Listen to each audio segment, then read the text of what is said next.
오늘 함께 나눌 말씀 창세기 31장 1절에서 3절 말씀입니다. 우리 다 같이 한 목소리로 함께 읽겠습니다. 야곱이 라반의 아들들이 하는 말을 들은즉 야곱이 우리 아버지의 소유를 다 빼앗고 우리 아버지의 소유로 말미암아 이 모든 재물을 모았다 하는지라. 야곱이 라반의 안색을 본즉 자기에게 대하여 전과 같지 아니하더라. 여호와께서 야곱에게 이르시되 내 조상의 땅 내 족속에게로 돌아가라. 내가 너와 함께 있으리라 하신지라. 아멘. 오늘은 본향으로 돌아가라는 점으로 하나님 말씀 증거하겠습니다. 오늘 읽었던 본문에 보니까 이제 하나님께서 야곱에게 엄청난 복을 주셨죠. 그런데 얼마나 복을 많이 받았는지 이 라반의 아들들이 이 야곱이 거부가 되었다라고 할 정도로 하나님께서 이 야곱이 6년의 기간 동안에 복을 많이 부어 주셨어요. 14년 동안 야곱이 일할 때는 한 푼도 못 받았습니다. 근데 14년 동안 죽도록 일하다가 이제 6년 동안 일을 했는데 그 6년 동안에 하나님께서 어마어마한 복을 부어 주셨죠. 그래서 하나님께서도 우리들에게 복을 주시려고 마음을 먹으시면 언제든지 하나님은 우리에게 복을 쏟아 부어 주실 수 있다는 거예요. 왜 그래요? 하나님은 못하실 일이 없기 때문에 그래요. 그런데 이 외삼촌 라반은 야곱의 재산이 불어나자 어떻습니까? 그의 안색이 별로 좋지 않게 되었어요. 오늘 본문에 보면 라반의 안색이 변했다라고 말하죠. 라반의 안색이 변한 이 심각한 문제가 이제 야곱에게 일어나는 거죠.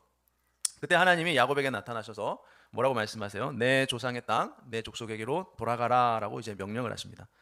이제 영적인 훈련이 다 끝났으니 이제 내 고향으로 돌아가라라는 하나님의 명령인 것이죠. 야곱은 20년 동안이나 이 영적 훈련을 받는 광야와 같은 삶을 살았던 것이에요. 야곱은 라반의 집에서 태어난 사람이 아니에요. 야곱은 자기가 태어난 고향에 있는 사람이죠. 그래서 야곱은 라반의 집에서 평생 그곳에서 살 사람이 아닌 것입니다. 사랑하는 가족들이 기다리고 있는 고향으로 돌아가야만 하는 사람이죠. 그런데 이 세상과 사단을 상징하는 이 라반이 야곱을 붙잡고 놓아주질 않는 것이죠. 그러나 하나님은 때가 되자 이제 야곱에게 나타나셔서 고향으로 돌아가라라고 지금 말씀하시는 거죠. 그러자 야곱도 이제 결심을 하게 됩니다. 여러분, 하나님의 자녀들도 겉사람은 우리가 이 세상에 살고 있지만 여러분, 성도의 본향은 어디예요? 이 세상이 아니죠. 우리는 잠시 이 세상을 왔다가 잠시 잠깐 나그네 인생을 사는 삶이죠. 성도는 세상에서 하나님의 일을 모두 마치면 이제 하나님 아버지가 계신 우리 속사람의 본향인 천국으로 가는 것이에요. 가게 되는 것입니다. 여러분, 정말 그렇습니까? 여러분, 여기서 계속 살고 싶으세요? 아니면은 정말 천국에 가고 싶으십니까? 우리 모두는 성도라면 우리의 본향인 천국으로 가야 될 사람들인 것입니다. 그러나 이 세상의 권세 잡은 자, 이 라반과 같은 사단은 어떻게 하죠? 우리를 절대로 그냥 놓아주려고 하지 않습니다. 우리를 어떻게든 붙잡으려고 하죠. 무엇으로 우리를 잡으려고 합니까? 이 육신의 정욕, 안목의 정욕, 이생의 자랑, 이런 것들로 우리를 유혹하고 미혹해서 어떻게 해서든 이 세상이 전부인 것처럼 우리를 속이죠. 이 세상에서 영원히 살 것처럼 우리를 항상 유혹합니다. 그래서 이 세상에 미련을 항상 갖게 해요. 이 세상 외에 다른 세상은 없는 것처럼 우리로 착각하게 만들죠. 우리를 항상 유혹하는 것입니다. 베드로전서 2장 11절에 볼까요? 사랑하는 자들아, 거류민과 나그네 같은 너희를 권하노니 영혼을 거슬러 싸우는 육체의 정욕을 제어하라 라고 베드로가 얘기하죠. 여러분, 성도들은 어떤 사람이요? 천국을 사모해서 본향을 향해서 떠날 준비를 하는 사람들이 바로 성도들이에요. 우리의 본향은 이 세상이 아니라는 것입니다. 잠시 잠깐 머물다가 가는 나그네라고 성경은 우리에게 말합니다. 여러분, 우리의 인생 나그네길 몇 년 삽니까? 길면 80년? 아니면 90년, 100년? 길어봐야 100년, 100살까지 살 수 있잖아요. 자, 이 세상은 우리의 본향이 아니에요. 에베소서 1장 4절, 곧 창세전에 그리스도 안에서 우리를 택하사 우리로 사랑 안에서 그 앞에 거룩하고 흠이 없게 하시려고 말하죠. 여러분, 우리는 창세전에 그리스도 안에 있었다라고 성경이 우리에게 말해요. 창세전에 그리스도 안에 있었다. 우리는 이 세상에서 살 사람이 아니고 창세전, 영원전에 이미 천국에서 살았던 사람들이에요. 그리스도 안에 있었기 때문에 그래요.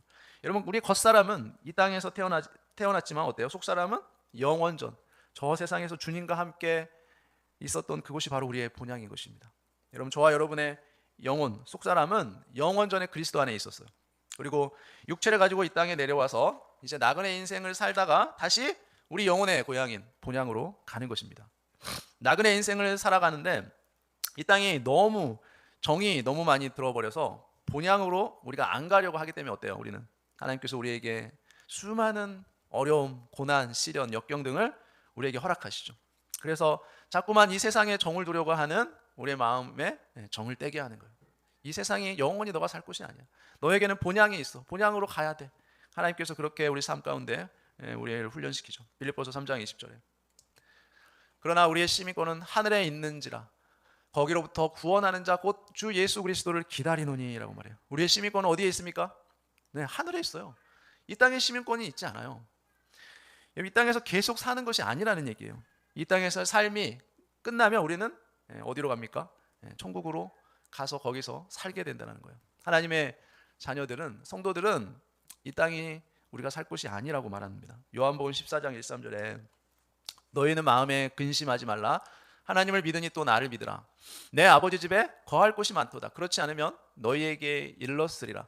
내가 너희를 위하여 거처를 예비하러 가노니 가서 너희를 위하여 거처를 예비하면 내가 다시 와서 너희를 내게로 영접하여 나 있는 곳에 너희도 있게 하리라. 주님이 우리에게 말씀하셨죠. 여러분, 예수님께서는 내 아버지 집에 어때요? 거할 곳이 많도다라고 말씀하시죠. 그러니까 우리의 속사람이 가야 될 본향을 말하는 거예요. 우리의 영혼이 갈 고향. 자, 이 세상을 떠날 때 가야 할 곳이 있다는 것이 얼마나 큰 복인지 모릅니다. 여러분, 많은 사람들은 죽음 앞에 서면 내세에 대한 확신이 없기 때문에 많은 사람들은 죽음 앞에 두렵고 공포심을 느껴요. 벌벌 떱니다. 죽을 때 되면. 왜 그래요? 자기가 죽고 나면 다음 생에 대한 확신이 없기 때문에 그래요. 그래서 많은 대부분 사람들은 죽음을 두려워합니다. 여러분, 우리가 이 세상을 떠날 때 가야 할 곳이 있다는 것이 얼마나 큰 복인지를 몰라요. 여러분들 그것을 복이라고 생각하십니까? 여러분은 지금 내가 사는 것이 복이라고 생각하십니까? 아니면은 천국을 진짜 복이라고 생각하십니까? 여러분, 어떤 것이 여러분의 복이에요? 요한복음 18장 36절에 예수께서 대답하시되 내 나라는 이 세상에 속한 것이 아니니라. 만일 내 나라가 이 세상에 속한 것이었더라면 내 종들이 싸워 나로 유대인들에게 넘겨지지 않게 하였으리라. 이제 내 나라는 여기에 속한 것이 아니니라 라고 말씀해요. 그렇습니다. 예수님의 나라가 이 세상이었다면 예수님은 얼마든지 천군 천사들을 다 동원해서 이 세상을 완전히 정복해서 이 세상의 왕으로서 다스리셨을 거예요. 근데 예수님은 이 세상은 내 나라가 아니다 라고 말씀하시죠. 그러니까 너희들도 이 세상을 살아갈 때 나그네로 살아라 라고 말씀하시는 거예요. 이 세상에 정을 붙이고 이 세상에서 누리고 살려고 하지 말아라는 거죠. 너희가 이 세상에 살고 있지만 속사람은 이 세상에 속한 것이 아니니라 라고 말씀합니다. 히브리서 11장에 보면 이 사람들은 다 믿음을 따라 죽었으며 약속을 받지 못하였으되 그것들을 멀리서 보고 환영하여 또 땅에서는 외국인과 나그네임을 증언하였으니 그들이 이같이 말하는 것은 자기들이 본향 찾는 자임을 나타냄이라. 그들이 나온 바 본향을 생각하였더라면 돌아갈 기회가 있었으려니와 그들이 이제는 더 나은 본향을 사모하니 곧 어디에 있습니까? 하늘에 있는 것이라. 이러므로 하나님이 그들의 하나님이라 일컬음을 받으심을 부끄러워하지 아니하시고 그들을 위하여 한 성을 예비하셨느니라. 구약 시대 믿음으로 산 믿음의 선진들에게는 하나님께서 한 성, 하늘에 있는 것을 예비했는데 그것이 어디입니까? 천국이에요, 천국. 여러분, 이 히브리서 11장 믿음의 사람들은 나그네 인생을 살았다라고 말씀하고 있어요. 여러분, 그 이유가 무엇입니까? 그 이유는 진짜 본향이 있기 때문에 그래요. 우리에게 가야 될 본향. 여러분이 진짜 태어난 고향이 있지 않습니까? 그렇잖아요. 여러분 태어난 곳이 다 있잖아요. 근데 만약에 여러분이 태어난 고향으로 반드시 돌아가야 한다면 여러분이 지금 이곳에서 살고 있는 삶은 나그네 인생이 되겠죠.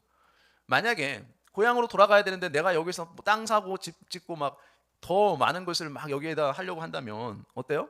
본향으로 갈 마음이 없는 것이죠. 그런데 여러분이 정말 본향으로 갈 마음이 있다면, 가야만 한다면 여러분 어디에다가 투자를 하겠어요? 여러분이 살고 있는 이곳이겠어요? 아니면 여러분이 돌아갈 본향이겠어요? 고향에다가 집을 사든 땅을 사든 거기에다 살 거 아니야. 그렇죠? 마찬가지로 그 얘기를 하는 것이에요. 우리가 돌아갈 본향이 있다면 우리는 이 땅에서 나그네 인생을 산다는 것이죠. 왜요? 여기서 살 게 아니니까. 자, 우리가 이 땅에 살면서 여러 가지 고난과 시련, 역경을 겪는 것은 본향으로 가는 과정 가운데 있기 때문에 그래요. 그래서 나그네 인생은 그러한 어려움들에 결코 연연하지 않고 본향을 향해서 꿋꿋이 걸어가는 것이에요. 여러분, 우리는 겉사람을 벗으면 천국에서 영원히 살게 될 것이에요. 우리의 육신의 겉사람을 벗으면 우리의 영혼은 천국에 가게 됩니다.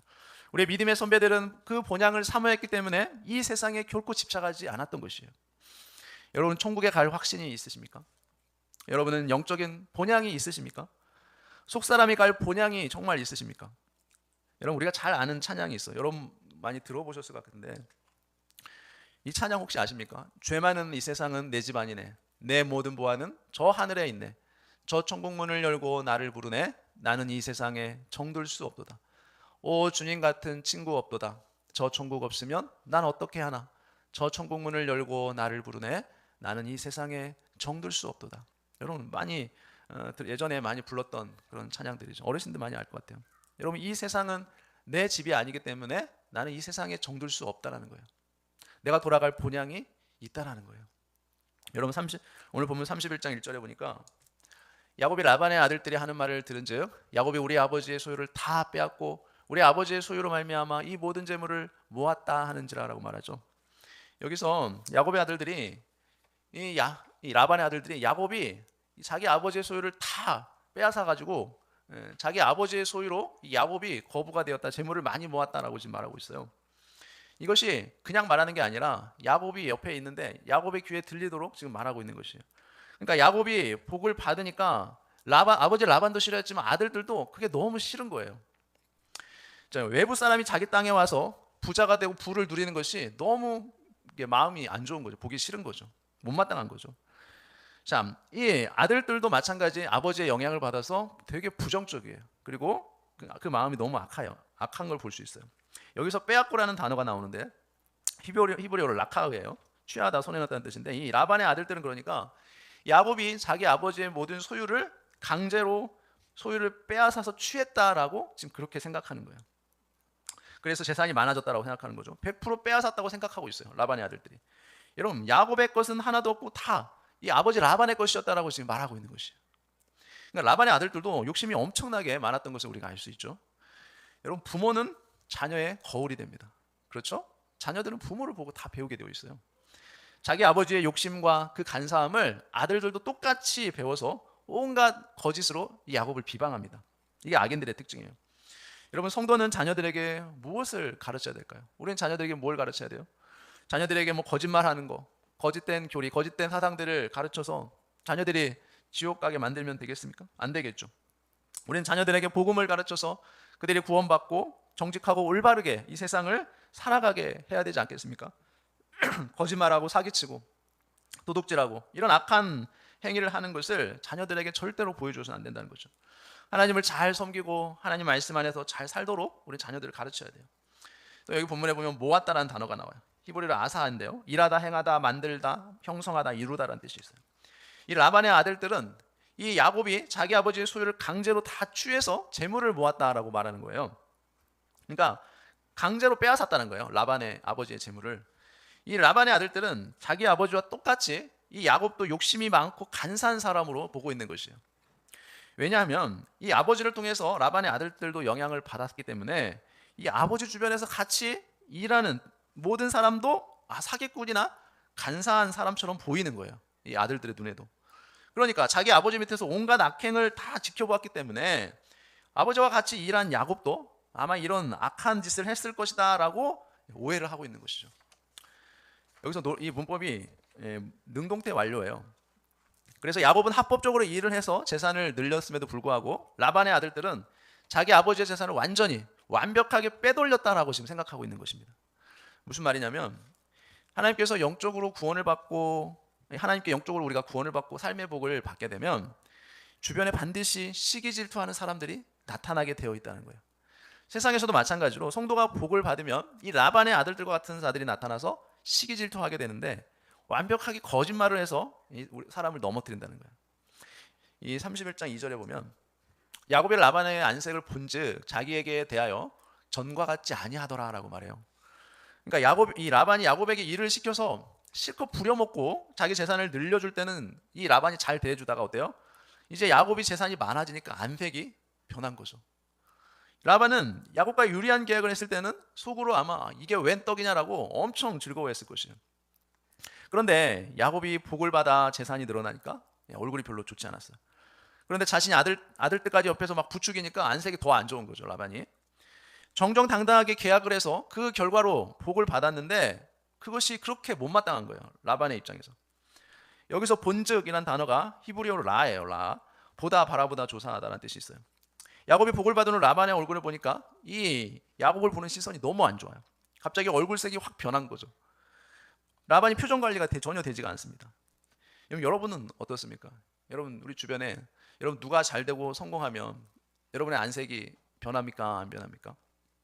여러분 누가 아는 사람이 큰 병에 걸리고 사업이 망하고 일이 잘 안 되면 여러분 안색이 변합니까? 안 변합니까?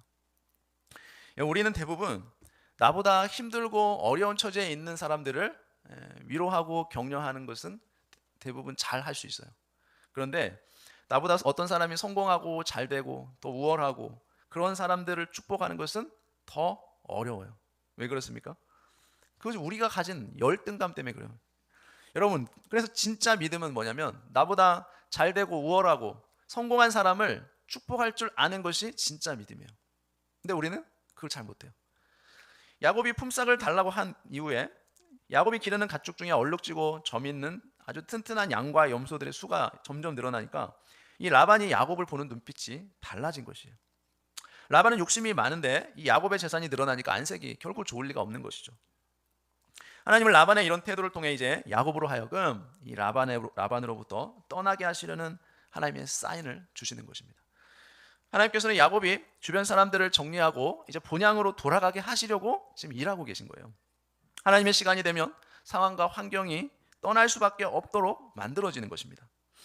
여러분 성도들도 하나님의 때가 되면 나는 가만히 있으려고 해도 상황과 환경에 떠밀려서 현재 자리에서 떠나게 하시는 때가 있다는 거예요. 거기에는 반드시 하나님의 의도가 있다는 것을 여러분 믿으시기 바랍니다. 어쩔 수 없이 하나님이 원하시는 일을 할 수밖에 없도록 하나님이 역사하시는 때가 있어요. 성도는 이 세상의 삶 가운데서 이 라반과 같은 이 악한 역을 하는 사람들을 얼마든지 만날 수 있어요. 그럴 때 우리는 아무리 힘들어도 어떻게 해야 돼요? 하나님의 때를 기다릴 줄 아는 지혜로운 자가 되어야 돼요. 자신의 소견대로 하면 반드시 낭패를 보게 되어 있어요. 하나님의 때가 되면 그 상황과 환경을 다 만들어 주실 거예요. 그때까지 기다릴 줄 아는 믿음이 우리에게 필요합니다. 여러분 야곱도 마찬가지예요. 이 20년이라는 시간 동안 하나님이 훈련을 시키시는데 야곱이 만약에 20년을 기다리지 못하고 만약에 17년, 18년 그 중간에 만약에 야곱이 나 이제 더 이상 여기서 힘들어서 못 살겠다 하고 고향으로 돌아가려고 했다면 그 인생이 어떻게 됐을까요? 하나님의 때를 끝까지 기다리지 못하고. 여러분 야곱은 20년이라는 이 하나님의 훈련의 기간을 다 채웠을 때 비로소 하나님께서 떠날 수 있도록 상황과 환경을 다 만들어 주신 것을 우리가 볼 수 있어요. 오늘 본문 3절에 보니까 여호와께서 야곱에게 이르시되 내 조상의 땅 내 족속에게로 돌아가라 내가 너와 함께 있으리라 하신지라. 이제 야곱은 하나님이 정하신 영적인 그 훈련 기간을 다 마쳤습니다. 여러분 야곱은 원래 사기치고 거짓말하고 인간적인 온갖 수단 방법을 다 총동원해서 하나님을 섬기던 사람이 바로 이 야곱이에요. 하나님이 원하시는 믿음의 조상으로서의 자격이 없었기 때문에 하나님께서 이 야곱으로 하여금 타향살이를 하게 해서 훈련을 시키신 거예요. 그것도 자기보다 더 사기를 잘 치고 더 거짓말을 잘하는 자기보다 훨씬 더 고수에게 이 훈련을 받게 한 것이죠. 우리가 살아가면서 왜 인간관계 때문에 우리가 힘든지 아십니까? 우리가 직장에서 다른 사람과의 관계든 가정에서의 남편과 아내 관계든 가족들 간의 관계든 나를 힘들게 하는 사람이 있다면 그것은 뭐예요? 하나님께서 나를 변화시키기 위한 훈련의 기간으로 여러분 생각하시기 바랍니다.